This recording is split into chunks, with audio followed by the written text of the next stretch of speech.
Assalamualaikum dear students, welcome to our YouTube channel CD Engineering Academy. Subscribe to our YouTube channel and press the bell icon to receive latest updates about the engineering related videos.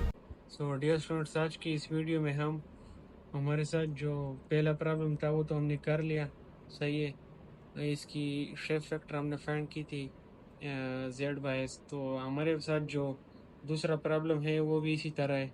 Repeat the problem is done in 1405 for this kind of beam। so ये तो हमारे साथ वही जैसा है, बस आप लोग इसके प्रॉपर्टीज टेबल से लिख लो, कैलकुलेशन भी उसी तरह है। तो हम टाइम ज़ाया किए बगैर हम ये प्रॉब्लम शुरू करते 1407 1407। वो ये कह रहा है कि repeat the problem 1405 for the T section as shown in the figure 14.4। तो हमारे साथ जो ये फिगर है ना 14.4 पर हमारे साथ ये जो टी शेप है, ये कह रहा है कि इसके लिए limit moment divide by yield moment का आप लोग रेशो फाइंड करो।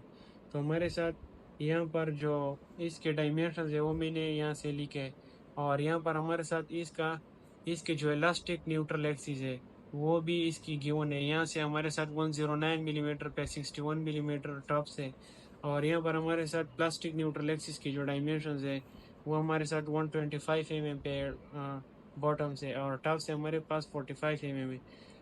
तो ये फुली प्लास्टिफाइड इसकी डायग्राम है, और ये इलास्टिक लिमिट का डायग्राम है, सही है। तो ये मैंने यहाँ पर लिखे हो। तो डियर स्टूडेंट्स, हम प्रॉब्लम की तरफ आते हैं, सही है।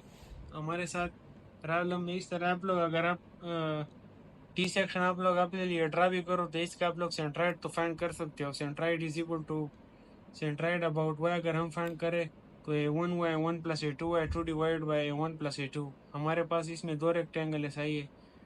जब हमारे साथ दो रेक्टेंगल है तो मैं इसका रेक्टेंगल 1 लूँगा 150 मल्टीप्लाई बाय 20, सही है। और फिर यहाँ से इसका हाफ हो जाएगा 150 का हाफ 75 आता है Y1। फिर हमारे साथ ये जो ट्रायंगल है ये फ्लैंज में, तो ये हमारे साथ 100 इंटू 20 हो जाएगा, सही है, 100 इंटू 20। और फिर उसके बाद यहाँ से बॉटम से इसके सेंट्राइड तक डिस्टेंस ये यहाँ तक 150 है, और इसके मिड तक 20 का हाफ हो जाएगा, 10 इसमें ऐड हो जाएगा तो ये 160 हो जाएगा, डिवाइड बाई A1/2। तो यहाँ से हमारे साथ इस बॉटम से इसका सेंट्राइड किस चीज़ पे लोकेट हो जाएगा 109, जो कि हमारे साथ क्वेश्चन में भी गिवन है कि इलास्टिक न्यूट्रल एक्सिस हमारे साथ 109 पे होती है, सही है। यहाँ से यानी इसका सेंट्राइड और न्यूट्रल एक्सिस एक दूसरे के ऊपर कोलैप्स कर रहा है, एक दूसरे के ऊपर कोइंसाइड कर रहा है, सही है। बॉटम से उसका ये डिस्टेंस है 109, और टॉप से हमारे साथ इसका 61 है। और इलास्टिक न्यूट्रल एक्सिस में हमारे साथ बॉटम से 125 है और टॉप से हमारे पास 45।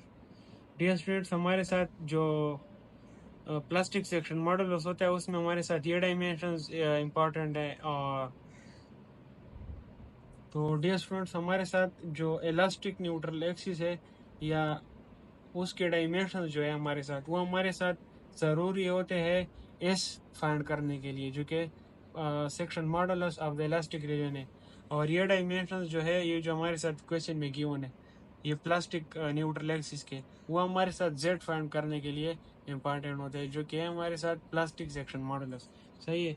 तो हमारे साथ यहाँ पर फिर वही क्वेश्चन है कि limit moment to yield moment ratio इसका फाइंड करें, यानी शेप फैक्टर इसका फाइंड करें। तो इसकी के की वैल्यू हमारे पास जेड डिवाइडेड बाय एस, तो हम यहाँ पर एस फाइंड करते हैं, सही है। पिछले क्वेश्चन में तो हम डायरेक्टली टेबल से एस उठाया था, यहाँ पर हम एस फाइंड करते हैं। एस बराबर है आई डिवाइडेड बाय सी। आई हम किस तरह फाइंड करते हैं, moment of inertia for this T section. तो इसको हम पैरेलल एक्सिस थ्योरम के जरिए करते हैं। हमारे साथ बराबर है BH³/12 + AD²। तो हमारे साथ अगर हम यहाँ पर करें ये फार्मूला इस ट्रायंगल पे इस टी सेक्शन को हम दो रेक्टेंगल में डिवाइड करते, सही है, 1 2, इस पर वो फार्मूला अप्लाई करेंगे इस पर, सही है। फिर उस सारों का मोमेंट ऑफ इनर्शिया आ जाएगा। अब BH³/12 हमारे पास पहले हमने ये वाला लिया है, सही है, 100 इंटू 20 क्यूब डिवाइडेड बाय 12। फिर हमारे साथ एरिया जो है वो 100 इंटू 20 आ जाएगा, और ये D² जो है ना ये डी स्क्वायर हमारे साथ क्या चीज़ है, इस पर आप लोग समझना है। देखो ये हमारे साथ इलास्टिक न्यूट्रल एक्सिस है, यहाँ से लेकर इसके सेंट्रॉइड तक का डिस्टेंस है। तो यहाँ पर देखो अगर इसका मैं इलास्टिक न्यूट्रल एक्सिस यहाँ पर शो कर लूँ कि इसका इलास्टिक न्यूट्रल एक्सिस है अबाउट दी, अगर ये इलास्टिक न्यूट्रल एक्सिस है, सही है, तो यहाँ से इसके टॉप तक डिस्टेंस 61 है। 61 से 20 का हाफ यानी 10 माइनस करो तो ये क्या आ जाएगा 51, इसका स्क्वायर आ जाएगा। सही, ये हमारे पास यहाँ से इसके सेंट्रॉइड तक का डिस्टेंस यहाँ से 61 है, उससे 20 का हाफ माइनस करो तो यहाँ तक आ जाएगा 51, इस पे स्क्वायर आ जाएगा। फिर हमारे पास इस रेक्टेंगल का हमारे साथ डियर स्टूडेंट्स, मैंने आप लोगों को कहा कि यहाँ पर बुक में जो डायमेंशंस है ये हमारे पास इलास्टिक सेक्शन मॉडल फाइंड करने के लिए इम्पॉर्टेंट है, ये प्लास्टिक सेक्शन मॉडल फाइंड करने के लिए इम्पॉर्टेंट है। आप लोग इस तरह नहीं कर सकते हो कि इलास्टिक न्यूट्रल एक्सिस के डायमेंशन आप लोग प्लास्टिक सेक्शन मॉडल फाइंड करने के लिए यूज़ करो।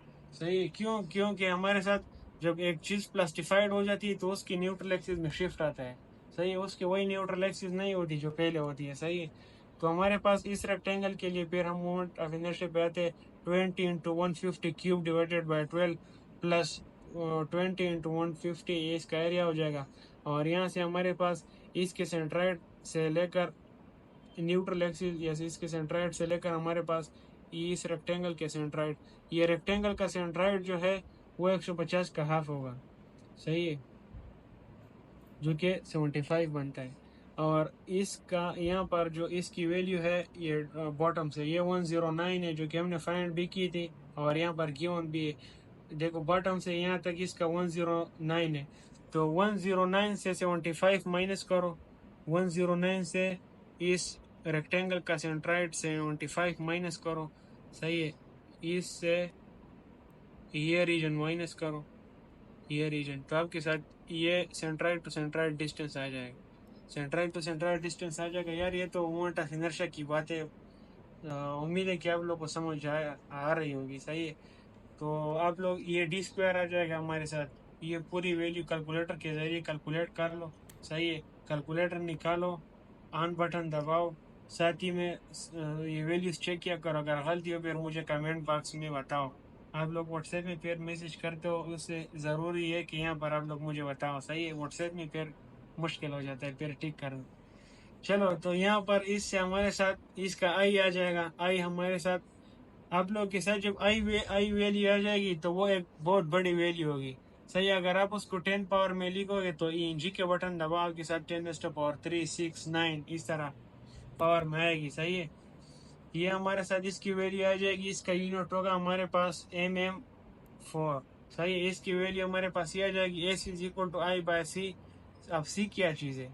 सी हमारे साथ यहाँ पर न्यूट्रल एक्सिस से लेकर आउटर मोस्ट फाइबर तक जो डिस्टेंस होता है वो हमारे पास सी होता है। और यहाँ पर सी आप लोग कहोगे कि यहाँ से सी तो 61 है, यहाँ से 61 नहीं है, यहाँ पर सी आपने ज़्यादा सी लेना है, अगर वो टॉप पे हो या बॉटम पे हो। सही, ये बहुत इंपॉर्टेंट बात है, सी आपने वो वैल्यू लेनी है जो सबसे ज़्यादा हो, यानी यहाँ पर ज़्यादा बॉटम वाला सी है। सही है, न्यूट्रल एक्सिस से यहाँ तक, तो ये 109 है, इस पे डिवाइड करो, आपके साथ एस आ जाएगा, आई डिवाइडेड बाय सी जो कि आ रहा है 131,758.4 mm/क्यूब। तो यहाँ से हमारे साथ सी आ गया। अब हम इस तरह करते हैं कि हम इसका जेड फाइंड करते हैं। सही है, आप डियर स्टूडेंट्स हमारे साथ जो हम जेड फाइंड करेंगे तो उसके लिए प्लास्टिक न्यूट्रल एक्सिस की जो डायमेंशंस है वही यूज़ करेंगे। हम मैंने आप लोगों को कहा था कि जेड क्या चीज़ होता है, Z first moment of area about the plastic neutral axis. सही है, तो प्लास्टिक न्यूट्रल एक्सिस और उसके अबाउट जो एरिया होता है, बिलो जो एरिया होता है, वो आप लोगों ने A1 plus A2 plus A3 ये सब आप लोगों ने कैलकुलेट करने हैं। उस केस में जब वो सेक्शन अनसिमेट्रिकल, अगर सिमेट्रिकल हो तो अबाउ एरिया को आपने 2 के साथ मल्टीप्लाई करना है, बिलो भी आ जाएगा। सही है, तो आप लोग इस तरह करो कि ये प्लास्टिक न्यूट्रल एक्सिस से अबाउ जो रीजन है हमारे पास, ये फ्लेन जो है इसको मैंने 1 नाम दिया हुआ है, फिर उससे यहाँ तक ये जो बाकी वेब वाला एरिया है अबाउ, इसको मैंने 2 नाम दिया हुआ है। और यहाँ से प्लास्टिक न्यूट्रल एक्सिस से हमारे साथ बिलो जो एरिया इसको मैंने A3 नाम दिया हुआ है।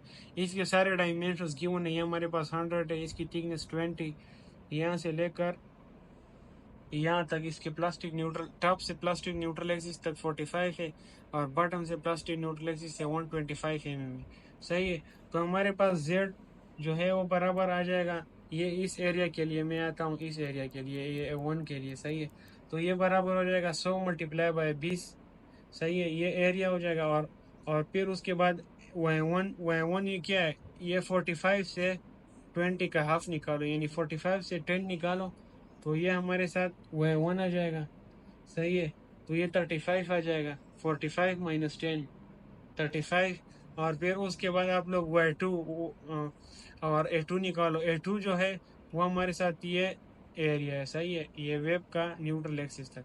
तो ये एरिया जो है ये हमारे साथ देखो यहाँ से लेकर यहाँ तक 45 है, 45 से 20 निकालो तो आपके साथ क्या आ जाएगा, 25 आ जाएगा। सही है। तो 25 ये हाइट 25, 45 से 20 निकालो 25 आ जाएगा, मल्टीप्लाई बाई ये थिकनेस जो कि 20 है हमारे साथ। सही है, ये एरिया आ जाएगा 20 मल्टीप्लाई 25। और फिर उसके बाद आप लोग ये डिस्टेंस जब निकालोगे, ये डिस्टेंस तो इस हाइट को 2 पे डिवाइड करो जो कि 25 है, 25/2 डिस्टेंस हमारे साथ y2 आ जाएगा। सही है। फिर उसके बाद आप प्लास्टिक न्यूट्रल एक्सिस से जो बिलो एरिया है A3, ये क्वेश्चन डिस्टेंस बहुत ही आसान है, लेकिन आप लोगों ने सिर्फ देखने ये ज्योमेट्रिक प्रॉपर्टीज जो है ये आप लोगों ने फाइंड करनी है। सही है, इसमें इतनी मुश्किल चीज़ें नहीं है, और ये अगर ये पेपर में आ गए तो आसानी से आप लोग इसमें अच्छा स्कोर ले सकते हैं। सही। तो हमारे साथ A3 जो है इसका जो डिस्टेंस है, सही है, यानी उसका हाइट वो 125 mm है और इसकी जो थिकनेस है वो 20 mm है। तो 125 मल्टीप्लाई बाय थिकनेस ये इसका एरिया हो जाएगा। और हमारे साथ जो Y3 है जो कि न्यूट्रल एक्सिस के सेंट्रॉइड तक डिस्टेंस है वो हमारे पास कितना होगा, वो 125 का हाफ होगा। यानी इसको अगर हम 2 पे डिवाइड करें तो ये यहाँ से लेकर यहाँ तक इसका सेंट्रॉइड जो है ना, इस एरिया का सेंट्रॉइड 125 का हाफ होगा। तो ये इसका y3 हो जाएगा। सही, 125 का हाफ ये y3 हो जाएगा। ये सारी वैल्यूज आप लोग कैलकुलेटर के जरिए कैलकुलेट कर लो। सही है। आप लोग के साथ z की ये वैल्यू आ जाएगी 23,2500 mm3। तो k is equal to Z by S. Z हमारे पास प्लास्टिक सेक्शन मॉडुलस है, एस जो है वो इलास्टिक सेक्शन मॉडुलस है। ये जो है ये हमने प्लास्टिक न्यूट्रल एक्सिस के डायमेंशन से निकाला है, और यहाँ पर इलास्टिक सेक्शन मॉडल उसके इलास्टिक न्यूट्रल एक्सिस के डायमेंशन से ये हमने निकाला है एस। सही है। तो इसको आपस में डिवाइड कर आपके साथ k की वैल्यू आ जाएगी 1.77। सही है, ये उसका शेप फैक्टर है इस टी सेक्शन का, और ये उसका आंसर है। आप लोगों को डियर स्टूडेंट्स उम्मीद है कि समझ आ गई होगी। अगर फिर भी आप लोगों को किसी चीज़ में इशू हो और आप लोग समझते हो कि ये चीज़ आप लोग मैं ज़्यादा फोकस से करूं, या आप लोग कहते हो कि ये चीज़ आप लोग तेज़ी से कर रहे हो, तो मैं नेक्स्ट प्रॉब्लम है वो उसका ख्याल रखूँगा कि आसानी से उसको आप लोगों को समझाऊं। ठीक है, फिर मिलते हैं इंशाल्लाह नेक्स्ट वीडियो में, तब तक के लिए नहीं, खुदा हाफिज़।